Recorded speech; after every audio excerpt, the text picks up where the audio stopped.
This wasn't just a test, it was a death trap. Fail, and you don't walk out alive. Lisa sat trembling at her desk, racing against time. Every tick of the clock echoed like a countdown to doom. Beside her, the lifeless body of a boy, his face pale, his eyes frozen, was a grim reminder of what happens when you don't finish in time. She tried to stay calm, scribbling through the twisted questions. But then, another corpse appeared. This one was headless. Blood dripped from a severed arm dangling behind her desk. The room was turning into a horror show. One question left. Her mind blank. Panic surged. Around her, the bodies of failed students piled up, and a masked killer in a raven costume crept closer. Lisa's pencil snapped. The killer stepped forward. In a desperate move, Lisa stabbed the broken pencil into her own hand, twisting until blood soaked the tip. It worked. She could write again. Ignoring the pain, she scribbled furiously, blood dripping onto the desk and soaking the exam sheet. The agony sharpened her focus. With trembling fingers, she dipped into her own blood and calculated the final answer. Just as the clock hit 0, she shouted it out. Silence.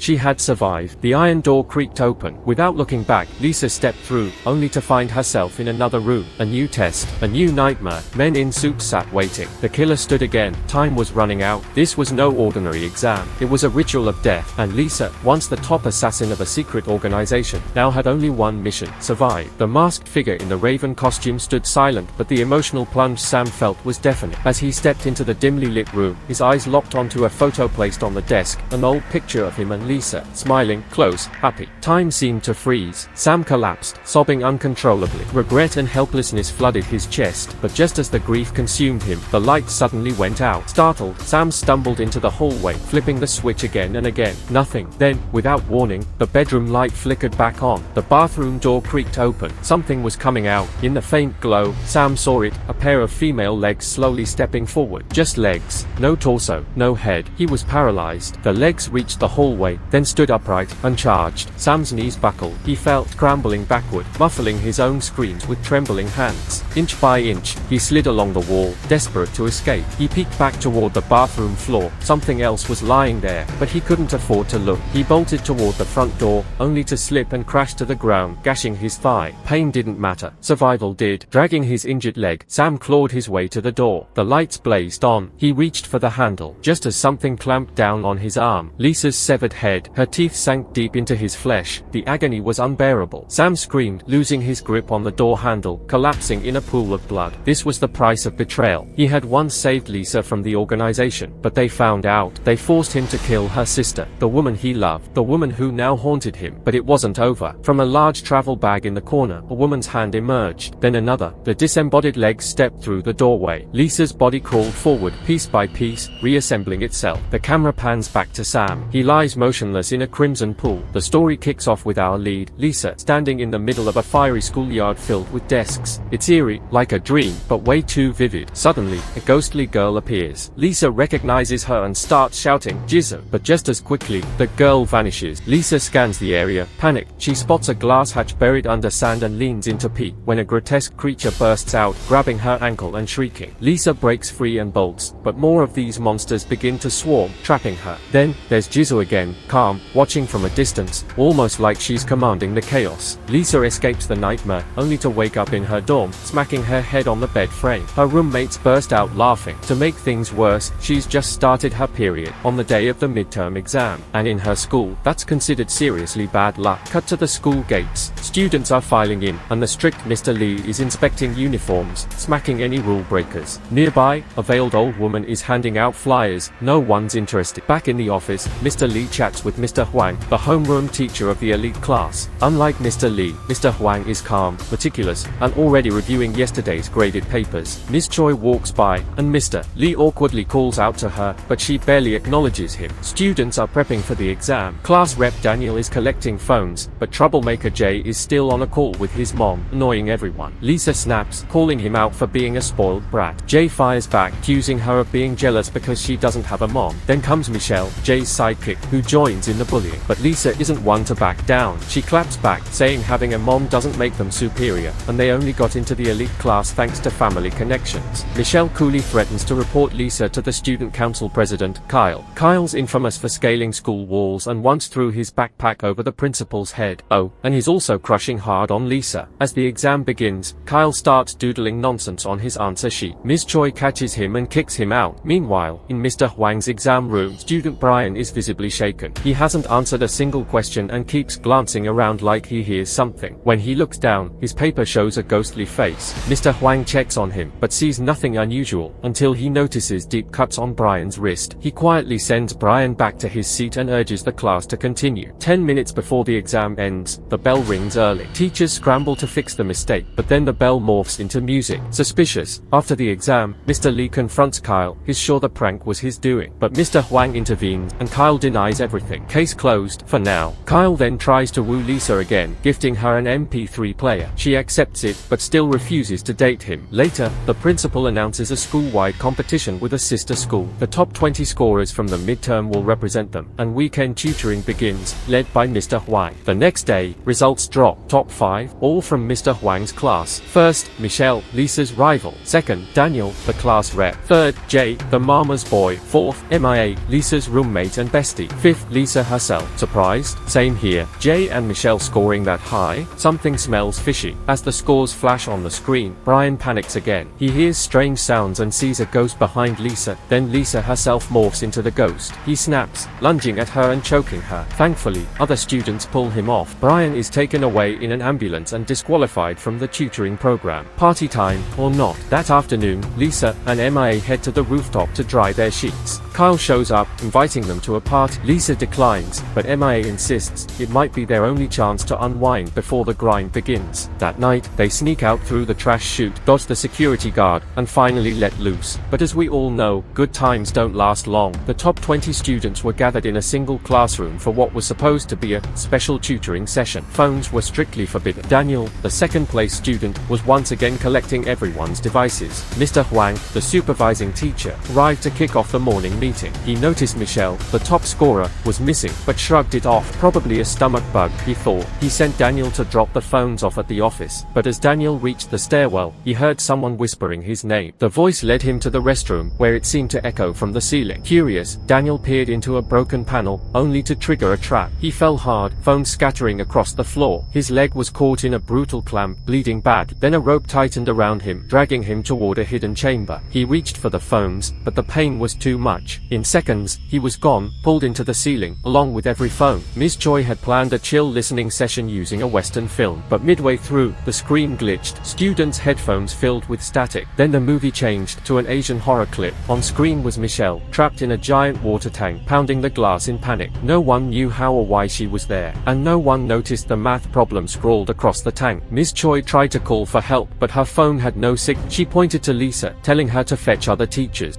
Lisa rushed to the office. Mr. Huang, already frustrated by the network outage, switched the TV to Michelle's feed. Everyone stared, stunned. Then the school's PA system crackled to life. This test begins now. Solve every problem to survive. Do not leave the school. The message was clear, but no one grasped the gravity, until the security guard burst in, reporting that all communications were down. Michelle's tank began to fill with water. Mr. Huang didn't panic. He sent Mr. Lee to investigate the broadcast room and told the guard to contact the police. Then he grabbed Lisa and Kyle and headed to the classroom. There, he confronted Ms. Choi for starting class without everyone present. Ms. Choi fired back. It was Mr. Huang's job to gather students. Their argument was interrupted by Mr. Lee, who stormed in and began beating Kyle. He'd found a computer in the broadcast room autoplaying Michelle's footage, and blamed Kyle for another prank. Lisa jumped in to defend him. Kyle might be a troublemaker, but he'd never risk lives for a joke. Other students began whispering maybe Lisa and Kyle were in on it together. Kyle snapped. He could handle being blamed, but not when Lisa was dragged into it. Just as tensions peaked, a girl screamed. Everyone turned to the screen. Michelle had drowned. Silence fell. The room was paralyzed. This wasn't a prank. It was a death exam. Why must this test be solved? Who are you? Why are you here? Daniel, now blindfolded and restrained, was being interrogated. The voice demanded to know the source of his guilt. Daniel, trembling, confessed. It's my mother. Her desires turned me into this. The voice was satisfied. Then came the second question. From the hall of 1,000 Chinese characters, find an 8-character idiom that describes her desire. The students rushed to the auditorium. Ms. Choi stopped the guard from tagging along and ordered him to focus on contacting the police. Mr. Huang calmly covered Mr. Lee's body with his coat before joining the others. Inside the hall, they were met with a wall of characters, and the clock was ticking. With no clear direction, panic was setting in. But at the critical moment, Mr. Huang, the literature teacher, and Lisa, the class rep, climbed to a higher vantage point to analyze the riddle. Lisa hesitantly suggested, could his mother's desire be grades? That was the spark. Mr. Huang's eyes lit up. The voice behind the broadcast wanted them to describe Daniel's mother's insatiable obsession with academic success. He recalled a phrase from the Tao Te Ching: contentment avoids disgrace, knowing limits avoids danger. 8 characters, a perfect fit, and a sharp critique of Daniel's mother's toxic ambition. He immediately ordered the students to search for the phrase among the wall of Chinese characters, but time was slipping away. Meanwhile, Daniel was being tortured, his body covered in wax burns. Just as the students were about to post the answer, his corpse dropped from the ceiling. They were too late. Daniel had suffocated, his mouth sealed with wax. The killer had carved the correct answer into his skin, mocking them for taking so long. Why struggle when the answer was already written? Mr. Huang was furious, but the students were shattered. Some cried, others vomited. Lisa's best friend Mia even wet herself in fear. Kyle rushed to comfort her. Then someone noticed Jay, the third-ranked student, was missing. Lisa's heart sank. She bolted out of the hall, with Kyle close behind. In the admin office, Lisa confirmed her worst fear. The killer was targeting students based on their exam rankings. The top 2 were already dead. Jay was missing. Mia was next, then Lisa herself. Kyle wrapped his arms around her, trying to calm her down. For the first time, Lisa felt herself leaning into his comfort. But behind them, a shadow appeared on the glass door. A woman's silhouette. Neither of them noticed. Meanwhile, in the auditorium, a few students were secretly plotting. They figured if they hid early, they might avoid being targeted. Selfish? Maybe. But survival was survival. They snuck off to the dorms, including Mia, the 4th-ranked student. Lisa returned to the hall and told the teachers about the ranking-based killings. But Mia was gone. She'd gone to the restroom with a few others and hadn't come back. Mr. Huang grew uneasy. Too much time had passed. He split the group. Mr. Huang led a team to search for Jay. Ms. Choi took Lisa, Kyle, and a few others to find Mia. But as soon as they split, Ms. Choi noticed a door slowly creaking open behind her. She swung her baton, only to strike the security guard by accident. He waved it off, telling her to focus on protecting the students. "No one's coming after an old man like me," he said. Ms. Choi nodded and pressed on with Lisa and Kyle. Meanwhile, Mr. Huang's team didn't find Jay, but they did stumble upon something chilling in one of the classrooms. The next challenge was grotesque, a blackboard covered in words carved into human skin. The students had to select the right word, form a sentence, and input it into a computer. If they got it right, Jay, the 3rd-ranked student, would live. Mr. Huang and his team worked tirelessly, but even by nightfall, they couldn't crack the code. Meanwhile, in the dorms, the hiding students heard something outside. Then, violent banging on the door. Panic erupted. Screams filled the room as the door splintered open. One brave boy peeked through the hole, and was instantly dragged inside. Lisa and the others, searching nearby, heard the chaos and rushed over. The dorm was a mess, flickering lights, terrified students scattering. Eventually, the power stabilized, and Lisa found Mia, the 4th-ranked student, huddled in a corner. Relieved, Lisa thought she'd saved her, but then someone noticed. Sue, the 10th-ranked student, was missing. Lisa realized the killer may have grabbed the wrong person in the confusion, but whether by rank or randomness, the danger was real. They had to keep searching. Back in the classroom, Mr. Huang finally pieced together a phrase using last year's viral texting slang: "Don't forget the warmth of spring," in the auditorium. They entered it into the computer. It worked, but they were too late. Jay's body appeared on screen, pierced with blades, drained of blood. Worse, a terrifying woman's face flickered into view. Everyone recoiled. The 2 search teams regrouped and, exhausted, headed to the cafeteria to rest. There, students debated the cryptic phrase. Only Lisa froze. She remembered Jisoo, a brilliant student from their first year, always top of the class. Until one exam, she ranked 6th and lost her scholarship. She took her own life. Was this revenge? The teachers dismissed the theory, but before they could argue, the long-missing security guard returned, empty-handed but rattled. Then the PA crackled again. A classroom light flicked on. The 10th question awaited. Only Lisa and Kyle dared to go. Mr. Huang stayed behind to search for Sue. Ms. Choi led Lisa and Kyle to the classroom. The task: reassemble shredded photos of the school building. They succeeded, but again, too slowly. Sue's body was found stuffed in a washing machine. The students were now dead. Mr. Huang snapped. He vowed to hunt the killer himself, but the killer was already on the move, abducting Mia while the others slept. Mr. Huang realized the killer must be operating from the broadcast room. Kyle, who pulled pranks there before, agreed. They followed hidden wiring and discovered a secret passage, but they were being watched. The killer, hidden in the surveillance room, was one step ahead. Suddenly, they encountered Brian, the student who'd been taken away earlier for mental breakdown. He was back, and worse. In the chaos, Mr. Huang was knocked down. Kyle tried to protect Lisa, but was stabbed to death. Mr. Huang, enraged, grabbed a rock and bludgeoned Brian until Ms. Choi pulled him off. They chalked it up to trauma. Following the wires, they found a locked chamber. On the door, the 5th question. Inside, Mia was suspended from the ceiling. Behind her, Michelle's corpse. To save Mia, they had to solve a math math puzzle, but their math teacher was long gone. Ms. Choi, driven by fear, had a breakthrough. She solved the problem just in time. They reached MIA, but couldn't lower her. While searching for tool, the rope suddenly yanked her higher. The killer appeared, a disfigured old woman. She was the same person who'd handed out flyers at the school gate, the ones everyone ignored. The first flyer had contained the first question's answer. She'd been planning this death exam all along. Lisa demanded answers, but the woman said nothing. Instead, she released the rope. MIA fell to her death. Lisa collapsed in grief. Mr. Huang charged the rooftop, but the woman vanished. Then she reappeared behind him. He blocked her attack and, in a final burst of rage, killed her. When he looked at her face, he froze. It was Jiz's mother. She had orchestrated everything, driven by vengeance over her daughter's lost scholarship. But was that really enough reason to kill? Days later, the school held a memorial for the victims. Lisa, unable to face the crowd, retreated to the rooftop. There, she found a notebook with a family photo tucked inside. Her heart stopped. Jiz's father was the school's security guard.